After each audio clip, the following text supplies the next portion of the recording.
All right. As we are growing our business, one of the most important things to do is realize that, as Tony Robbins says, you can grow yourself into bankruptcy. So nobody wants to do that. What you want to do is keep more money in your pocket. So to have a good discussion here about profitability and finding some of those hidden levers you can pull that you might not have even realized you could to get more money back in your pocket, especially if you're an e-commerce / Amazon seller. Really excited to have Yoni Mazor here from GETIDA. So Yoni, thanks for coming on Maximizing E-commerce. My pleasure. Thank you for having me. Yes, yes. So you are actually involved with the Q4 Domination Summit, which folks are listening to this before October 6th or the 8th, which are the dates of the summit. They can go grab a free ticket. Otherwise, in the future, they can go grab the recordings. However, I do just want to say real quick, first off, thank you for being a speaker to that and coming on the show, because this is going to be a really good conversation here, because we just actually recorded your talk for that summit, and you gave a lot of really good nuggets of information. Yeah, I mean, we're in the industry of nuggets. Yes. This is the new It's gold rush. nuggets. I don't know, a century or more ago, there was a whole movement going west with the gold rush. This one is it's another gold rush, but this is an e-commerce game. So much opportunity to create so much growth and prosperity and revenue and sales and selling stuff. But it's nevertheless, it's very important that sellers are aware that there's a lot of costs involved in creating all this growth and sales. And if you're not attentive to those costs, like Tony Robbins, the great one, mentioned, you grow yourself into bankruptcy. You realize, I'm an Amazon revenue millionaire, or eight-figure seller, nine-figure seller, a millionaire on revenue, but it doesn't trickle. The profit doesn't trickle down to the bottom lines because your costs are entangled and caught up with all these fee structures. So I guess with this framework of myriad of issues, our GETIDA, we have a little angle there that we help sellers, I guess, avoid some of the fees if possible, through data and analytics and tracking. But also, if there's opportunity to get a financial recovery, we help with that. We have the technology built to conduct the auditing, and auditing focuses on a high level on logistical auditing and financial auditing with your FBA transactions. And if our technology identifies an issue, then the issue gets transmitted to our team, our dedicated service team, which will open cases with Amazon and try to reconcile the issues until hopefully you get reimbursed for those type of discrepancies or deficits. That's a general high level kind of our purpose within the whole framework of generating growth and sales, paying attention to the fee structures and optimizing your ability to, I guess, make profit, especially if you're losing money. You have to take immediate action, like go to the doctor, right? Sure. But all right, so before we get into all that, let's talk about you. Let's talk about Yoni. Oh man. So tell me a little bit about Yoni. How did you get here? I know I know a little bit more of the story, but I want to hear, like, what happened when you when you got out of school. Did you say, I'm going to become an e-commerce seller? I'm going to start a technology services company? Like what None of the above. Where did this begin? None of the above. Actually, my father's a lawyer, so I always thought I'm gonna just become a lawyer and work in his practice. And I was already registered to kind of study law. But let's take this story even more backwards. Let's do that. Let's go far back in time. All right, 88 miles an hour. No, so let's make it short and quick. So I was born and raised in Israel, right, the Promised Land. Okay. My father's a lawyer, has a practice over there. I did my military service. I was in the Israeli IDF, the Israeli Defense Forces. I was actually in the Navy intelligence over there. So I did my 3 years of service, a great experience. I was actually registered to go to school in Israel for law school, but my mother's American, and I was basically an American born abroad. So you had the opportunity also to go to the States and study in the States. So which I took upon myself this opportunity. So I eventually moved to the States and went to school over here. And where'd you go to school? I went to Thomas Edison State University of New Jersey.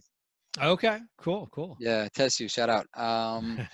So what happened was, actually this is like 2011 or even 2010, I don't remember, almost a decade ago. So I had two options to get rid of my textbooks, right, in college on Amazon, right? I can do a trade-in, or I can sell it on Amazon. And usually if you sell on Amazon, you can get a couple dollars more than if you just trade it in. Sure. So that was kind of the early sprouts of my experience with the Amazon, selling on Amazon and Amazon dashboard and the whole Sell Essential. So you were interested in, if you just gave it back to the textbook company, you get X amount, but you get Y amount. Let's say I bought a textbook on Amazon for $100. All right. Okay. Yeah, it's pricey books. So I want to say I use it. I bought it new. Now I can return it to Amazon, and what they do is they trade it in. So they tell you, okay, send it back to us. We'll credit you $50. We'll give you a $50 Amazon credit.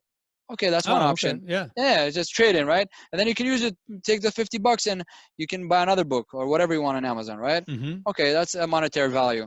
Or I figure out that if I sell it as a used book, I can sell for $70 or $80 and make a couple dollars more. So, I'm not my wife is a math teacher. I'm not too mathematical, but when it comes to business math, I'm a champion.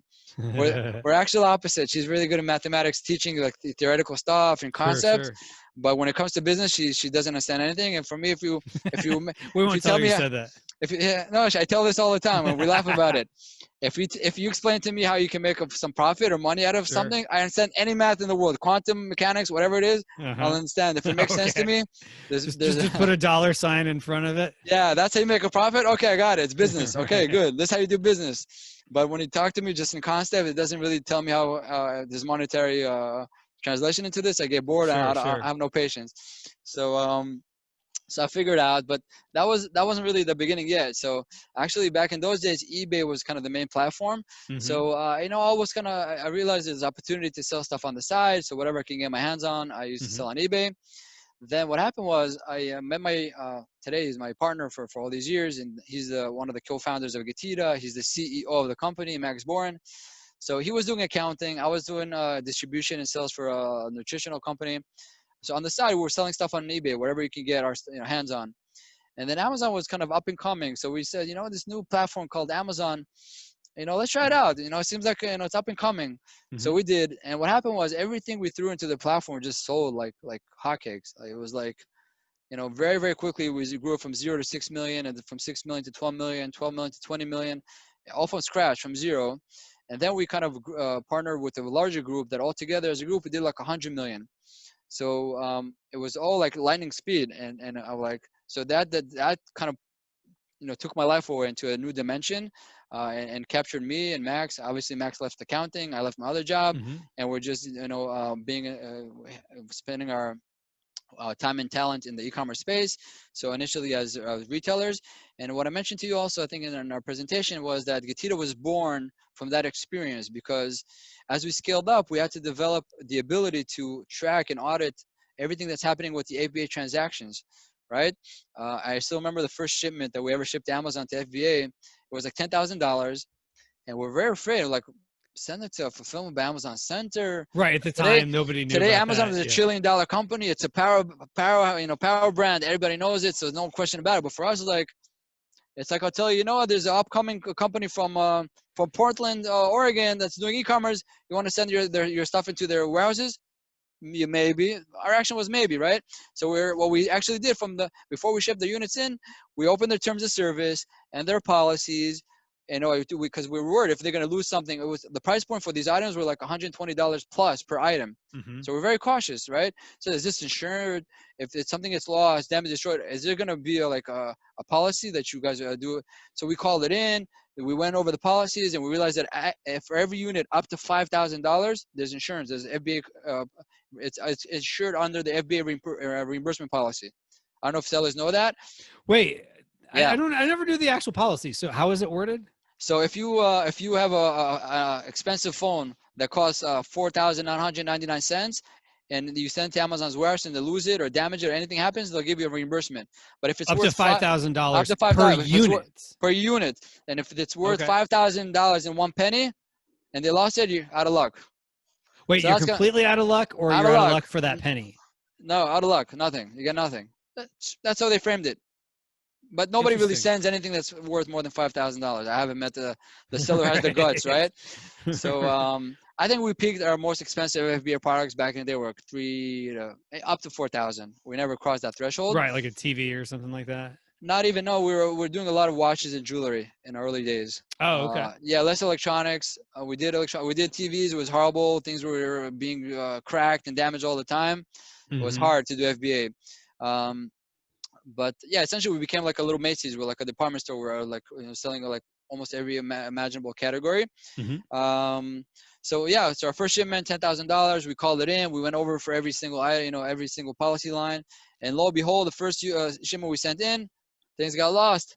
We had to open a case, and then surely enough, they did reimburse us. So that provided credibility. We audited the marketplace. We actually, and then we saw these guys are legit. These guys are awesome. Amazon, they're true to their word, but you have to have a handle on it. You have to keep tracking and monitoring. So we threw a lot of products in. We created a lot of growth, a lot of revenue, but we always kept a handle on the auditing, like from even before we shipped it in. So that mentality, that kind of mindset, put us in the trajectory of, as we grew larger and larger, we couldn't deal with the massive amount of reporting and data. So we developed the technology. Right? Technology that can, grab all the reportings and do all these calculations as soon as possible. And there's a myriad of calculations for all these types of issues. That's one component. The second component, which is very important also, is a dedicated team. Because once you start opening the case with Amazon, it's all process. Some cases can take a few days, some a few weeks, and some of them a few good months until you get final resolutions, because you got to explain yourself again and give another piece of data, maybe a BOL, bill of lading, a POD, a proof of delivery, whatever, all these components that they need. We need a good dedicated team that's just really dedicated just for that. And luckily enough, we were able also to find like ex-Amazon employees who used to work in those departments. Well, let's go back in time on this. Oh, sorry. So, yeah. No. I'm fascinated. So, so you went from textbooks, you were doing, 8-figure plus on Amazon. And so basically people were coming to you and asking you, I don't remember if you just said this or if this was in your presentation, but I'll go ahead and throw it out there, that people were coming to you asking you for help. So what happened was once you created the technology and the service team, we kind of mentioned it to a bunch of friends from the industry who were kind of selling at the same amount of level as we are. And this was for your own business you started? Yeah. So we're retailers, and okay. we told our friends, listen, what do you guys do for all the auditing and reimbursements? And they're like, what are you talking about? Like, sure. You don't know? So we told them, we raised their awareness, and they asked us, what do you guys do for it? So we said, we have a solution. So they kind of said, help us out, we'll pay you. So that was the early sprouts of but just to make sure I understand, you created the solution to fix your own problem at first. Yeah. It was born from the need to take care of our own needs, our internal needs as retailers too. Because you realized, as long as it was under $5,000, and if Amazon screws it up and loses it or breaks it or whatever, you'll get the money back. Yes. So, okay. So you said, I got to figure this out, because theoretically somebody could pull reports and do this themselves, right?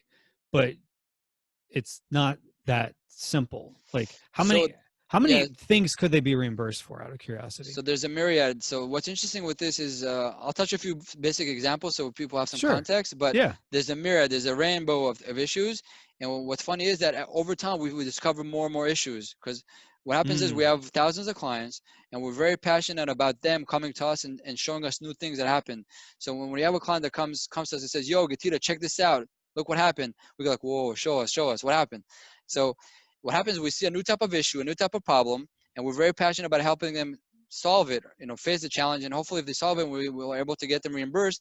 Then what do? We take that element and we scan the entire network for all these other sellers that are our clients and help them out. Oh, boom, this seller had the same issue. Let's get them the recovery. And we're able to maximize the recovery potential for issues that most sellers are not even aware of, because you don't know what you don't know. But hopefully it's our mission to keep discovering and knowing more and more types of issues. So there's a myriad, there's a rainbow of issues, but basic entry-level stuff that most sellers understand and are able to do, and we encourage them to do so. You shipped 1,000 units into Amazon's fulfillment center. Sure. They only receive 990 units, so 10 units are missing. That's what we call missing inbound. Everybody kind of understand this, and they because it's right there. It's 2 columns. Right there. If you look at your shipment history. Yeah, low-hanging fruit. Do it. Yeah. If you never did it, stop everything you're doing now, even this conversation. Just go do it.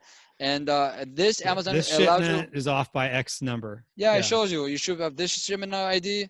You shipped 1,000 units, received 990. Boom, red flag. Easy, right? Well, and it's crazy that they make you actually go back, and they don't necessarily make you, but like, They expect you to, yeah, that's the they terms of expect you to service. fight for it. Otherwise, they'll just put that little X next to it that says there's shipment problems. Yeah. Like you did something wrong, as Listen, opposed to Amazon is a mold. You have to fit the mold, and if the mold says you know those kind of things you have to reconcile and take care of, that's what you do. sure. But you have to do it constantly and never miss out, because the rules of the game for this type of issue, only for this issue, there's 9 months. So after 9 months, whatever you didn't reconcile and whatever Amazon lost, you're able to get back in reimbursements is lost forever. So there's a time limit. Mm. And so there's a sense of urgency because Amazon's creating that structure. Okay, so that's 9 months. Uh, when already the things are, your units are already inside Amazon's warehouse, right? They're fulfillment centers. There's an ability, if you grab a lot of types of reports and you cross-reference them together, you'll be able to discover that your units got lost or damaged, destroyed, or simply disappeared. So you download the report every day, you download on Tuesday, Wednesday, the whole, and then in your inventory, that unit, that one unit was always there, and all of a sudden you download, boom, it's not there. Okay, that's the beginning of the problem. Then what happened? You got to start doing deductions. Did it get sold? No, it didn't get sold. Okay. Did it get replaced into another order? Sometimes Amazon does like a replacement. Instead of refunding, they send you back another unit. No, it didn't happen. What was the entry that allowed it to become a deficit or minus? If there's no answer that we can cross-reference with other reports, so we say, okay, we couldn't cross it with any other issues. Let's open a case with Amazon. It's not a for sure win, because sometimes Amazon has additional information and data that is not available to sellers. Right. So they're going to cross it, reference through their systems. And more than 70% of the time we get it correctly, and they realize, okay, we apologize. Really no explanation for that. It's pretty much it got lost or whatever, disappeared, and here's your reimbursement.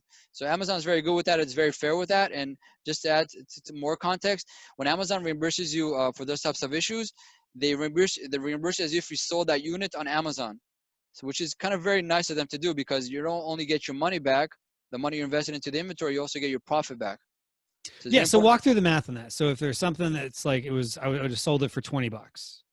Let me do $100. I'm more used to All right, we'll make the math a little easier. There we go. Right. So you have a product that you're supposed to. Let's say this product costs you $20, but you're trying to sell for $100 on Amazon, and they lost it. So what happens is they're gonna pay you if selling it on Amazon was supposed to if you would have sold it for $100 on Amazon, and Amazon's supposed to charge you 15% selling fee for that category, they're gonna deduct $15, so you're left with $85. And then if they were supposed to charge you, I don't know, let's say another $5 in pick and pack fees, FBA fees, they're gonna deduct that as well. So you're gonna get $80, as if you sold it on Amazon for $100. So your cost of goods is $20. They paid you $80. You get that profit back in your. So your and people could do the math basically because they kind of know what that would be. Yeah, so it's not just the cost of goods. Like, hey, how much did you pay for that? It's how much you would have gotten had they sold it. Sold it. Yeah, essentially Yep. Amazon is buying it off your hands as if you sold it on Amazon, which is really tremendous and nice of Amazon to do. And that's a good news for sellers, because if you maximize everything that you're eligible to get back in reimbursements, you take that lost revenue with the profit and you reinvest it in your business, or buy yourself a Rolex, right? Or a nice car. But the more prudent thing to do is keep reinvesting in your business, so you get a compounding effect, and then you make much more profit going forward. So you build your next product line, your PPC campaign, your branding, whatever it is, because you didn't expect it anyways. Once again, it could be either your bonus or an additional cash flow vehicle for you to reinvest in your business. Okay, cool. So, all right. So you said there's a myriad of things. What would be one of those things that, like, if you told someone, they'd be like, really? We can get reimbursed for that? Yeah, I'll give you one. So actually, this one's pretty cool because there's no time limit for this one, right? You can go back even 10 years. So you create a shipment to send your products to FBA, and then you let's say it's a couple pallets, and you're paying $1,000 to send those pallets in, and the carrier is UPS, for example. Okay. Right. And then you're about to send it out, and oops, I kind of mislabeled things. Let me cancel the shipment and create a new one. So you buy another shipment for $1,000 and pay UPS another $1,000. The fact that you canceled that first shipment and then you bought another $1,000 worth of carrier fees, you don't get automatically credited for that $1,000. To get that money back, that first $1,000 you pay for UPS for them to ship it, you're gonna have to open a case with Amazon and ask them to credit you to get a refund for that. You don't automatically do they get sometimes do it, or never? It's just not in the module. Never. So if you ever had a situation, you've never seen that where they've credited it back? No, because you didn't pay tax. So what happens is they pay UPS $1,000. Uh-huh. through the module. You buy it. Sure, It's sure, called a sure. partner Yeah. carrier. Mm-hmm. So if you cancel the shipment, the tracking, everything still applies. They don't have like a switch.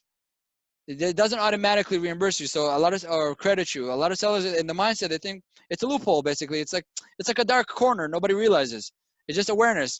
So we found it the hard way. We're like, we check our reports. Like, okay, we paid a lot of money for the shipment.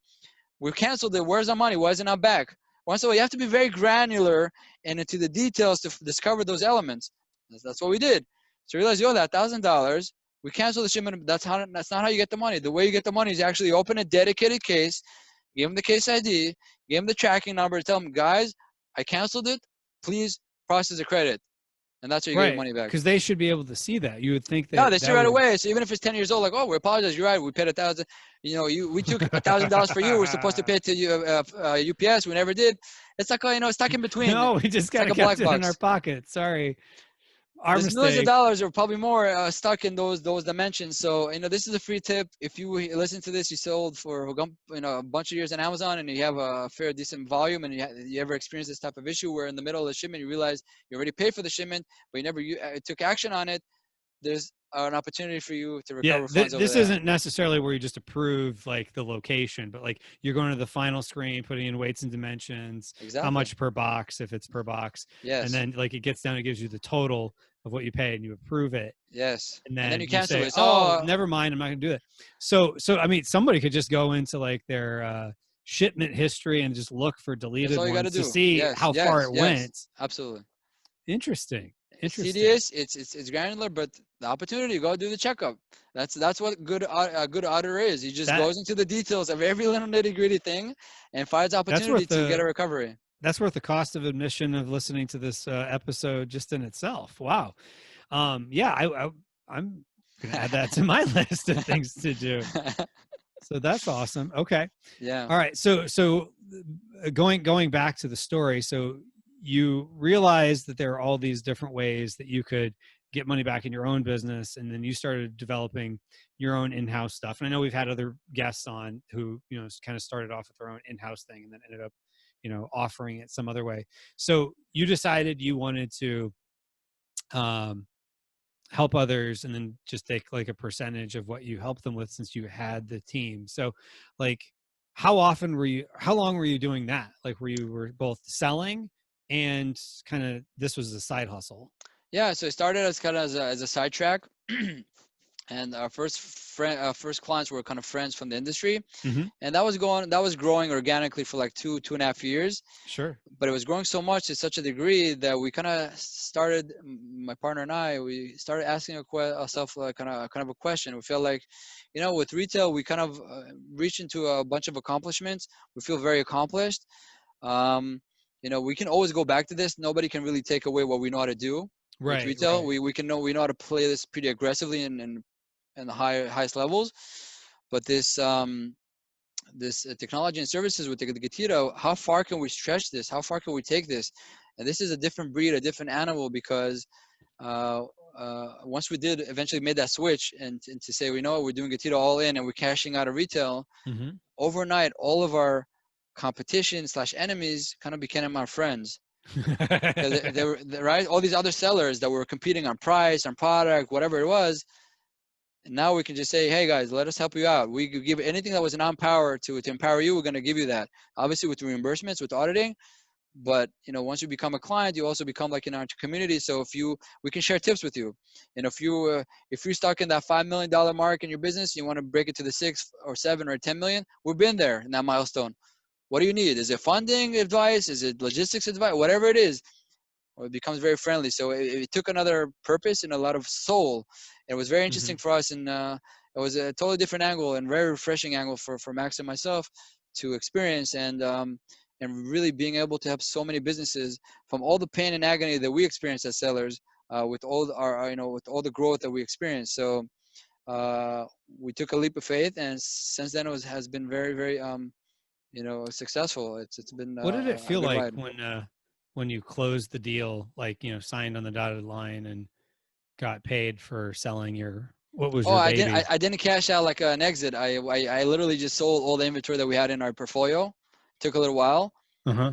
And but all the profits and all the money that we kind of made over the years, we invested into building technology. So we kind of I guess we apply, So you just phased out. yeah, so we still have the infrastructures, like I mentioned, because we took a leap of faith. We said if we ever have to go back to it, we have the accounts. I don't Ah, want to okay. open So from scratch. We have old you still have accounts. the history We and have the everything else infrastructure. Yeah, associated. yeah, Okay. we have the categories open and all that stuff open. So that's like if in a different way to look at it is like our diploma, Right, right? right. We did all these years in this graduate school of Amazon, and if we ever Mm-hmm. you need to use our diploma and practice the same profession, we can do it. So we just cashed it out of all of our inventory. Mostly on Amazon we sold it, but also to other wholesalers or whatever. Mm-hmm. So we liquidated the inventory assets, and we applied that resource of funding or whatever into developing the technology and enhancing GETIDA and just building it. Already millions of dollars invested on the line throughout the years, and yeah, we just faded into a new business. Wow. Okay. So you still have theoretically the structure of the Yeah, e-commerce business. if I ever had to go back and selling on again, I can do it. So I always wanted because we didn't know if the GETIDA would be successful, Right, right? right. 'Cause, it's so we took a leap of faith. We said let's start a transition where we cash out, and then with the GETIDA, we all the stuff that we were able to cash out, apply into GETIDA, and hopefully, and we invest into staff, into technology. It Well, was risky. It was risky. let's dive into the mindset of that right now. So, okay, so because I know a lot of people listening to this, they're trying to make some sort of, whether different product offerings or maybe leave their job to go do this full time. And there's always that, what if things don't work? Because there's always the back in their mind. Everybody listening to this should relate to that, because if they've sold one item on Amazon, or at least sent in one item, they've at least gone through that reconciling of, I can do this, but I may not get the result I want. So what was kind of going through your mind as you're transitioning? Because the safe thing to do would have been to just, I guess, theoretically operate both businesses, right? Like what was kind of We going did on it in for your a mind? while. We did it for a while, Hmm. but we kind of knew that if we just apply our entire, I guess, skills and talent and resources to one track, we could Okay. probably blow it up. And we kind of felt like we blew it up in retail in a good way. We Hmm. exploded, and it felt great. But we did it kind of in a way plateaued. And this was such a baby where we felt, we felt, I don't know, it's just a lot of hunger, a lot of passion and purpose with this. So we did it, but we're already in business for 5 years. So the first 2.5 years, we have proof of concept. Sure. Clients are coming in, they're getting good service, they're getting good value, they're recommending other people, and that loops keeps growing and growing. So you have that Mm. growth trajectory, but the moment, obviously 2.5 years after, when we kind of faded out and with retail Right.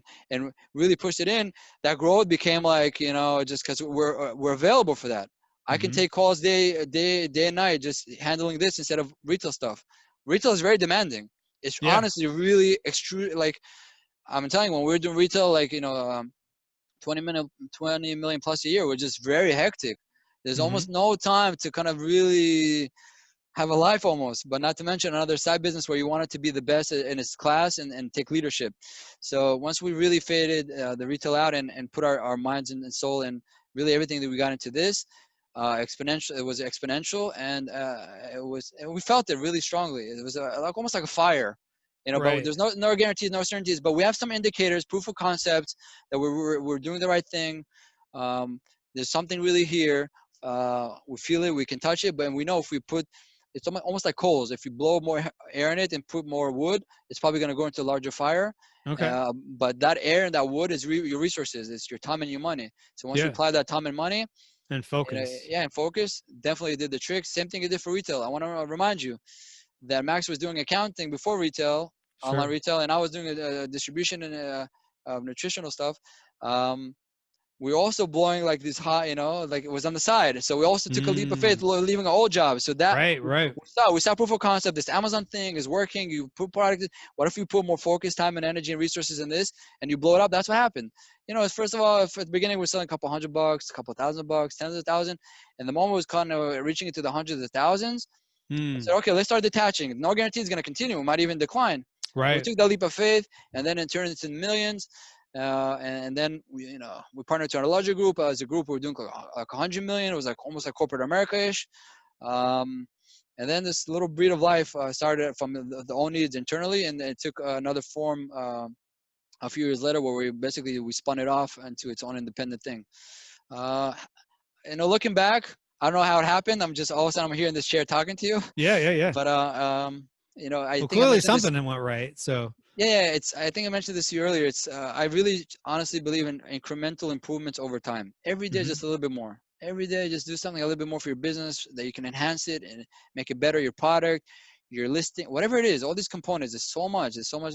But every day, a little bit. Over time, you realize, wow, a lot was done, and this is how you can gauge the effect. There's more revenue. There's more profit. There's more growth. There's a bigger team. Um, there's more variables. It just gets more and more complicated, but it's rewarding because as you do, you did it. You did it yourself, and nobody did it for you. I always say this: there's no like when you do an Amazon, not Amazon, a McDonald's franchise, you get a manual book. It's all like right, right, right. It's all right predestined there. for you. Just do it, and that's it. Here, no guidebook. It's like uncharted territory. It's pure entrepreneurship in its deepest form, which is exciting. But you have to have the skin for it, the thick skin for it, a lot of leap of faith. Gotta have a lot of faith. So Yeah. thankfully, we're very, very grateful that we're having good results.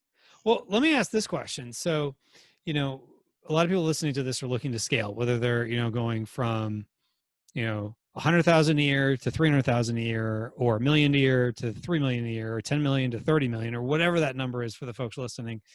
What would you say to people that are like saying, I want to scale to that next level, whatever that is for them? What is that advice you would give? I'm gonna repeat my advice. I'm gonna give you more advices later, but Okay. incremental improvements over time. If you can clearly identify that you can do something better in your business, whatever component, do that action. Don't try to do it all in one day because you're gonna break down and you're gonna feel like disappointed. Right. So a little bit every day. After time you're gonna see results. Be as much as I hate to say it, I'm not a fan of math. Be very mathematical. Okay. Excel is like our Google Sheets. That's like God sent for this type of because everything has KPIs in this industry in e-commerce. What's your ACOS? I put $1 here. How much you gotta get back in revenue, right? And what's my cost? So all these, you have to be very deeply involved with that and have a good handle on this. And if you don't get somebody who does in your organization, I'm not the top guy for that. I'm very good with people, very good with communications. Max had a background in accounting, which helped a lot. So our dynamics was and when the retail game is he was in charge of what to buy, what should we sell, because he would already figure out what's going to translate into numbers. My mission was to execute operations. So I was a COO, he's a CEO. But if many people are good with both. They're really good with numbers, really good with operations. So you have that character. You're going to be a lethal weapon on your own. But if not, get people into your organizations that have those skills. Don't be afraid. Open up. Don't think you're Superman. If you get good help, and along the years we got such good help, we're able to scale it up.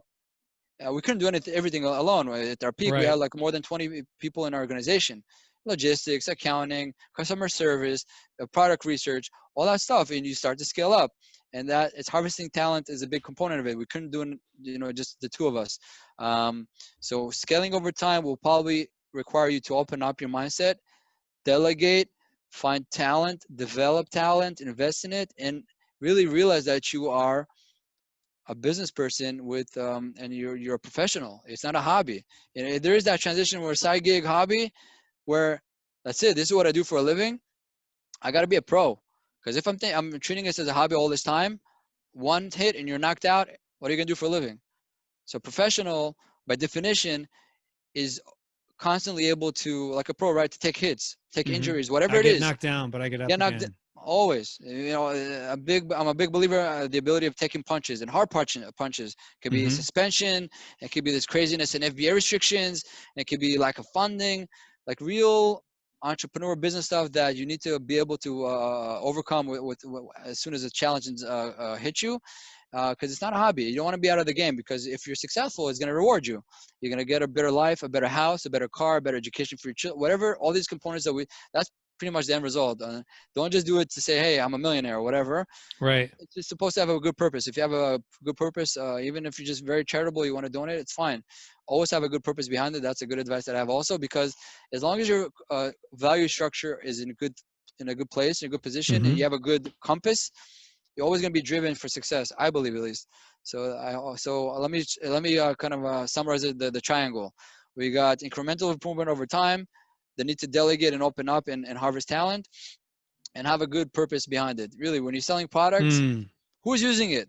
What kind of utility can they get? What kind of issue am I Mm. solving? Have a purpose in it. If you do have a purpose, you're probably going to be very passionate about it, and Right. that's going to increase your chance of success. If you're creating stuff for pets, that's make the life of pet owners easier or better or whatever it is, and you have a passion for it, pursue that. Because over Mm-hmm. time, it's going to be very hard to knock you out of it. If you're just Mm-hmm. very technical, I see opportunity here, make some money there, that's good.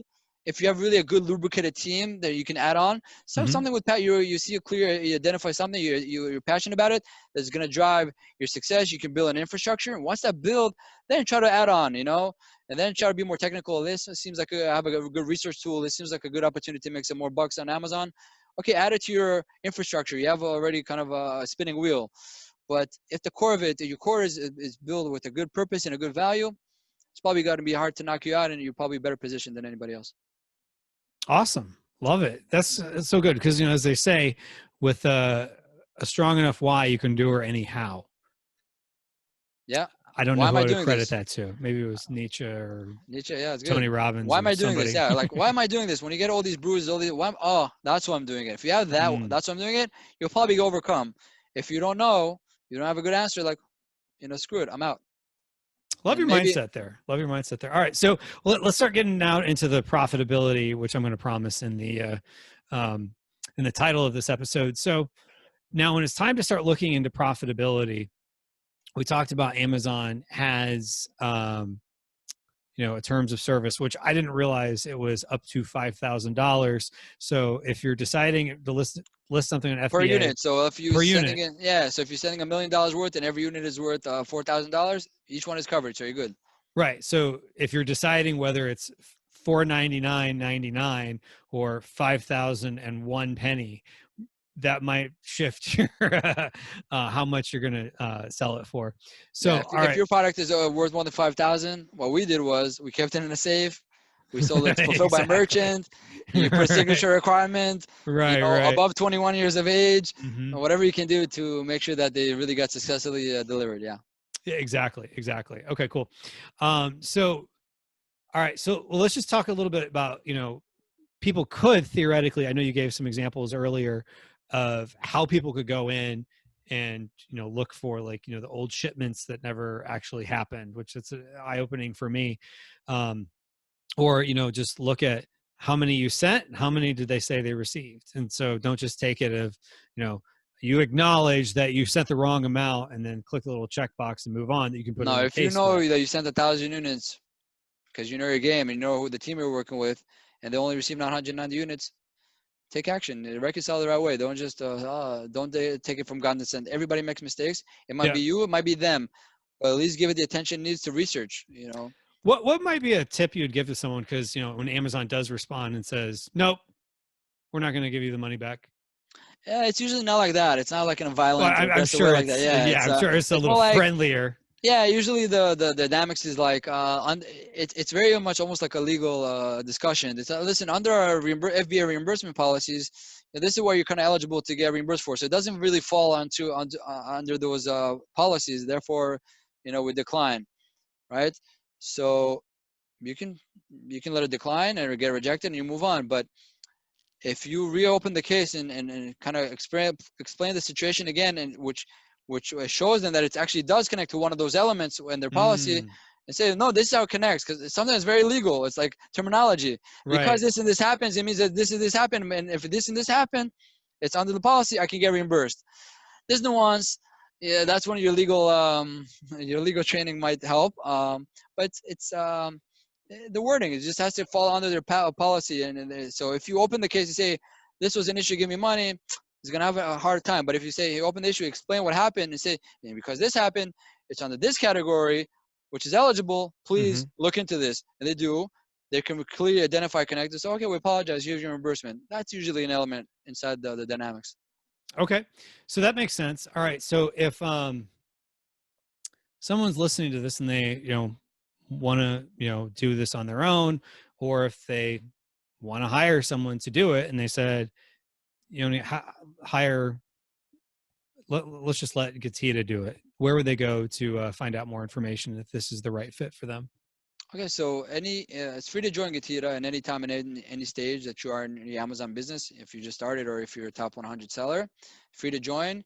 You get, and once you go to visit getida.com, you sign up, takes maybe 4 to 5 minutes, and then you get access to our dashboard. In the dashboard, after a few hours or after a few days, depends on the volume and size of your Amazon account, you're going to see actually an estimate, a free estimate of how much we think we can potentially recover for you. Is it 5,000, 50,000, 500,000? So you do your own stuff. It's all good. But once you sign up to GETIDA and get access to the dashboard, after a little while, you're going to have actually a mathematical number. And with this number, you can make an educated decision. Yeah, well, I have no idea where they're finding this money at. I'm interested in them helping me get that money back. Then on the dashboard level, basically from that free dashboard status, you can upgrade. And there's a button over there that says enable claim filing. So once you click that button, you enable us to start basically opening claims on your behalf, so we can start the reconciliation process and get you that money back. So there's a freemium element. It's like Hulu. You can get free access to some shows, so some content. But if you want to get more, you just upgrade. So we have that. So it's free to join GETIDA any time, any stage. You're gonna get in the dashboard some visibility as it pertains to reimbursements, how much we can potentially get for you, but also some statistical data and analytics about your Amazon account. And also, I think I showed it in my presentation, a free tool for to gauge pick and pack fees or weight and dimension data. Mm-hmm. So it's all free. But if you want to upgrade and basically enable us to help you get reimbursements, you upgrade your account. Once again, there's no cost to upgrade. You only pay a fee at 25% free if we're able to get your recovery. So it's what we call PPR, paper reimbursement only. So it's pretty much based on a win-win proposition. So you do the maximum you can on your own, which we do encourage. Okay, all the low-hanging fruit, go grab it, take it. Once you're done, we're gonna come in and clean up anything you left behind because you don't know what you don't know, or you don't have the capacity or bandwidth to deal with it anymore. You exhausted your resources. We're gonna be like a insurance policy for you and get you all that money back before it expires. I want to mention once again, those reimbursements have an expiration date. If you don't act on it, it's bye-bye. It's spoiled milk. And in this case, you should probably cry for the spoiled milk. So prevent you from crying, we can help Sure. you keep your tears to yourself. Well, I'll say this. So after you and I talked, I was like, let me give this a shot. So yeah, I figured why not? I'm not big on pitches in the show, but I do feel like it's a service. I was even talking to somebody soon after that. It was just like, I don't want to deal with fighting Amazon over this, whatever. So I was like, well, there's a service that could do it. So really just more sharing this. You are, in full disclosure, you're a sponsor of the Q4 Domination Summit, which people can go to q4domination.com and get a free ticket. And I'm also an affiliate as well. So I'm not, trying to hide anything, but it is something I just recently signed up for myself. I can't say 100% how it's going on the back end, but so far it seems pretty smooth because, somebody from your team did reach out to me with Amazon asked for more documentation on one of the cases. So I guess things are at least heading in the right direction if they want paperwork. Yeah, things are moving behind the scenes. A lot of heavy lifting. For you is just whatever we need from you, we'll reach out. And then you can just check your dashboard, for progress. The cases that are open, how much money you got recovered. Some more statistical data for you to enjoy. Yeah. It's almost like a savings account. You open it up and hopefully you see it grow over time, the Sure. financial number inside there. Yeah. And the interesting thing is, we get so caught up in wanting to be Superman, Superwoman, and I'm just going to do everything in my business. And sometimes we got to hire things out. And again, in full disclosure, I have a service where I help people expand into international marketplaces. So maybe my advice with that is a little skewed, but ask anyone who's successful and they're going to tell you what you said before, delegate things out. So this could be a way to delegate things out or check out a similar one. But at least give GETIDA a shot. So yeah, I want to share with you what happened to me internally. In the beginning of the way, it was just myself and my partner. So I was that Superman, always doing that tracking, auditing. But once this volume became so huge, I had to hire people on my team to do it. Mm-hmm. I couldn't do it. I had bigger fish to fry, right? And then they couldn't do it because too much data. So at that point, I either grow the team, get a lot of muscle, tends to get very expensive, not so efficient. Mm-hmm. For us, as a junction, so we developed the technology. And then the technology helps us with the smaller team to deal with massive amount of data and massive amount of reconciliation because we have a dedicated team, but technology to back it up. Much like Amazon. Amazon does crazy amount of workload with a lot of data and a lot of sellers, but use a lot of all these inside tools to automate a lot of things, right, and make it more efficient. So they got canned responses, things that are kind of in the routine. You have ability to scale that up. We do that as well. Well, my own experience, I was at Superman, start delegating, and as you grow, that process never ends because you got to look at the big picture, the big, the big fish to fry, and all these things that you can probably get somebody who is better than you, or a person or organization. It's probably recommended. That's pretty much the foundation of good, the modern economical world. If China is good at making products and America is good at innovating, that's probably a good trade, If France is the best place to get wine, there's probably a reason. So you can either drink local wine, it tastes like even if it's cheap, or you get some nice French wine, and boom, you get a completely different experience and value, right? So in that spirit. So and that's just good advice in general. So awesome. Well, I definitely recommend folks go check out GETIDA, which we'll have a link to. If you're watching YouTube, it'll be in the show notes. Otherwise, or it'll be in the link down below if you're watching on YouTube. Otherwise, if you're listening to the podcast, head over to maximizingecommerce.com/74 for the complete show notes, and you can get the link to head on over to GETIDA and check it out. So thanks so much. This has been a fun conversation, Yoni, and I love diving into mindset of people that have scaled a couple businesses and made a transition along the way. So I thought that was definitely helpful for making this a really interesting conversation. You got it. Thanks so much. Best of luck, everybody. It's been a pleasure. Thanks.